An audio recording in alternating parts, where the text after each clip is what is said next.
ได้เลยหมันบ่หมันอยู่บ่ นิดหน่อยอยู่ โอ้ทางเขาบ่นี่ ทางเขาเลย อ๋อนี่ตัวคือเขาลมว่ะ ออกได้หรือบ่ นี่นะโอ้เต็ม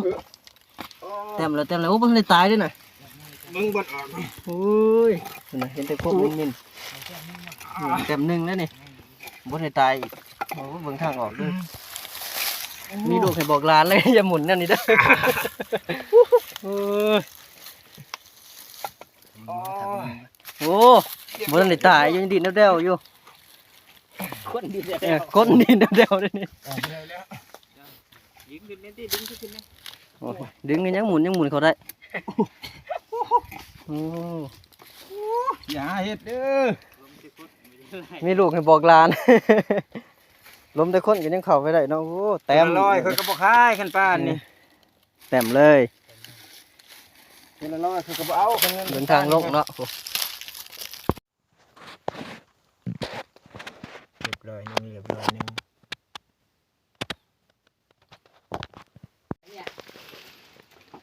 มาลุ้นพี่น้องมาลุ้น มีบ่จะเอ๋เอ้าเว้นกับโอ้เห็นแต่เสียกยังอยู่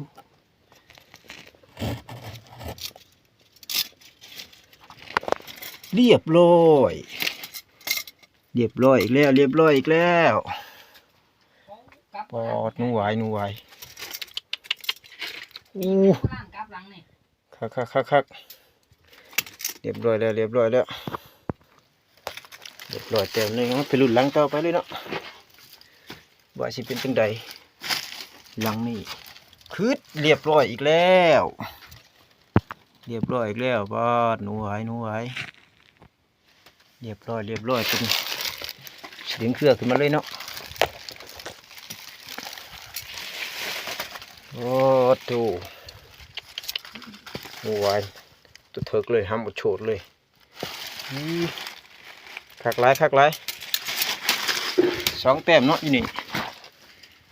สองแต้ม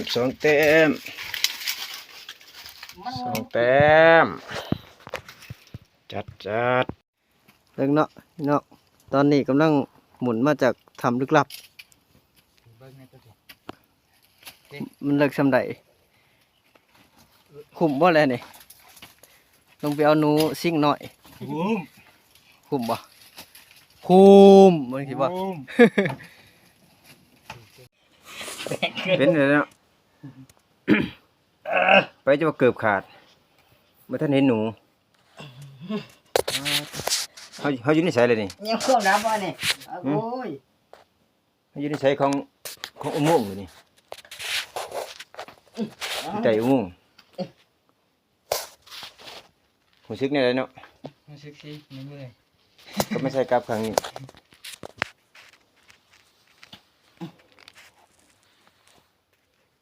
ถือว่าบุรุษเนาะเขามาใส่กลับเขาก็ได้ใส่กลับ แต่ว่าหนูในยังกะบไดถือพวกบันไดเนาะถืออยู่แต่กับบนแล้วเนาะแต่ว่าภูมิใจที่ได้ใส่ครับ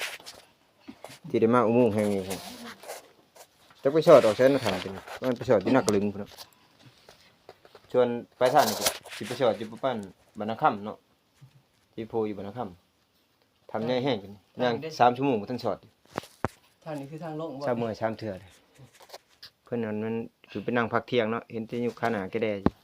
โอ้ยอย่าผิด โอ้ยับมากเลยเนาะ เห็นกล่อง ยันบ่เห็นว่าซั่นโอ้ยกขนาดแกแดมากเลยเนาะบ่กล้าลงน้ำหมู่ซั่นย่านเพิ่นนี่ย่านกุ้งหลงว่าซั่นถือกันเนาะถือกลับคักอีหลีหลังจากที่ขึ้นมาจะทำเนาะกระเซ้าเพื่อนกับขั้วไปกินน้ำกับบริเมื่อยไปได้เนาะแต่ว่ามันก็มีลมอยู่หลังนี้ก็ถือลูกเจ้าเนาะปล่อยเจ้าไปย่างบัด บริย่างนะ บ่ย่าง โอ้กระหอบ ปล่อยย่างก่อนแล้ว ตาบอดที่ไหนเนี่ยจะชี้ตัวถือกัน ไอ้เด้อก็พงหอกตาบอดตัวเก่า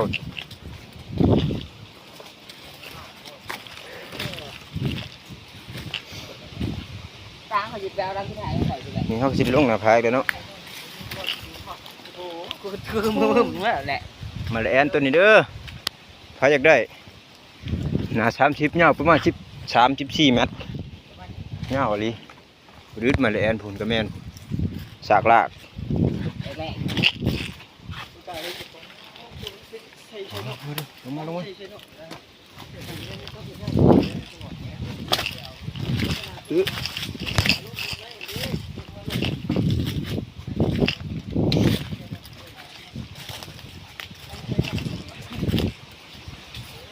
ไม่ละแอนเนาะต้นใหญ่อีหลี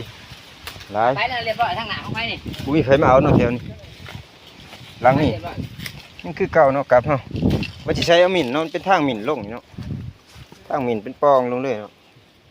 ว่าจะมันถึกหมิ่นหรือบ่ถึกซ้ํกลับเฮาก็ยังคือเก่าเนาะ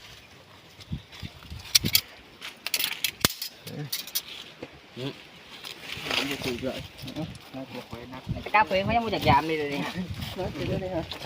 หมู่ว่าไปทางไหนต่อนะบาดนี้เอาไปใช้ว่าบาดนี้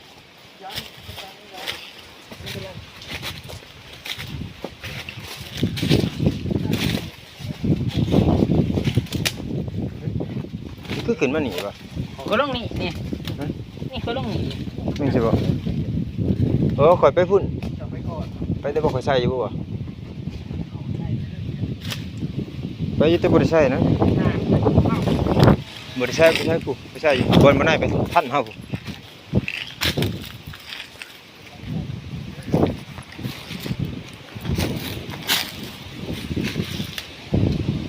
ถ้าขึ้นก็บ่ได้ชั้นไปได้เนาะแต่น้องขึ้นมานำบ่ได้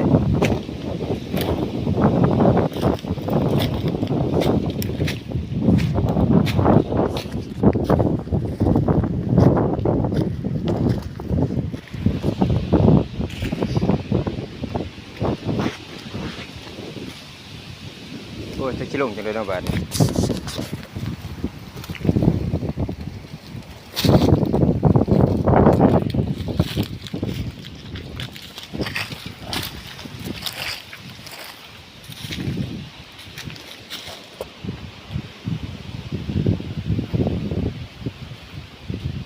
มาไว้นี่ตีคือเมื่อยหลาย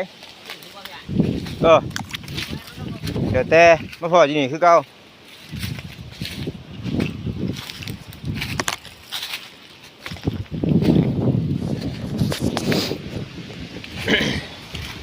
กลับเข้าบ้านเพิ่นเนาะยังคือเก่าอยู่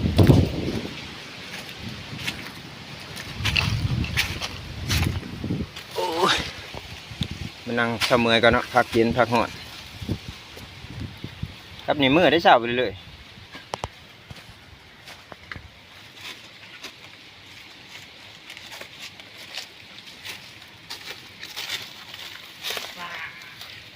เอาน้ำมากิน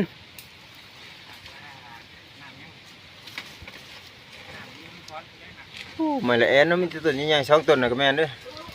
ประมาณ15 เมตรตัวนี้อู้ใหญ่ดิยาวพร้อมทั้งใหญ่ทั้งยาวบ่แม่นแต่2ต้นเนาะผู้ต้นในผู้ก็แม่นผู้ยาวๆต้นนี้ก็แม่นต้นนี้ก็แม่นคือเว้าน่ะมันบ่ถูกเลยทำท่าใส่เหลี่ยมได้เพิ่นเออ แต่งข้างย่างห้างเขาเนี่ย ลงลุมโอ้ย จะเบิ่งสิ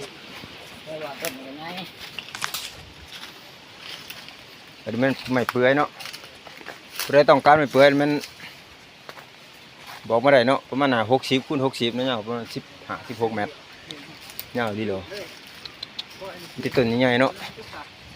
ต้นนี้ก็ใหญ่ต้นนี้ก็ใหญ่พุ่นนะแน่เบิ่งอาจจะคือมันน้อยเนาะแต่ว่าไปเบิ่งใกล้ๆแล้วมันก็บ่ได้ใหญ่ไปว่าในใดไผว่าข่อยใส่หู้ กล่องไล่ ซ้ำนี่บ่วาสนาเฮาซ้ำนี่บ่มันคือจอยคือผู้เจ้าแท้บ่ฮู้สุดนี่อ๋อ